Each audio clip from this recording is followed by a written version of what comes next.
आदरणीय R R Patil साहेब छोटस त्यांनी वाक्य केलं होतं की अशा थोड्या थोड्या छोट्या छोट्या घटना होत असतात, तरी सगळ्यांनी त्या ठिकाणी आवाज उठवल्याच्या नंतर उपमुख्यमंत्री गृहमंत्री आर आर पाटील साहेबांनी राजीनामा दिला होता. पण आताचं सरकार, निर्लज्ज सरकार, हे सर्व डोळ्यासमोर सगळ्यांच्या होत असताना एकाचाही राजीनामा घेतला जात नाही. जे भ्रष्टाचार करतात त्यांना आपल्या पार्टीत घेऊन त्यांना धुतल्या जाणल्याचं बनवतायत.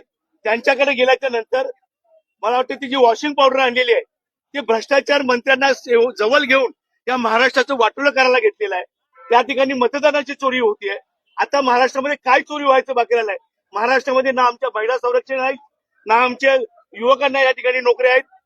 कोणताही क्षेत्र घ्या, सर्वात मोठा शेतकरी म्हटला की शेतकऱ्यांचं नुसतं आंदोलन होणाऱ्या म्हटल्याच्या नंतर याच्या अगोदरचे सरकार भयभीत होऊन त्या ठिकाणी शेतकऱ्यांचा प्रश्न इमिजिएटली सोडवला जात होता.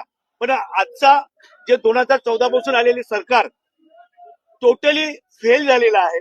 माझ्या चॅनलला सबस्क्राईब करा आणि बेल आयकॉन दाबा, जेणेकरून तुम्हाला माझे नवीन व्हिडिओ मिळतील.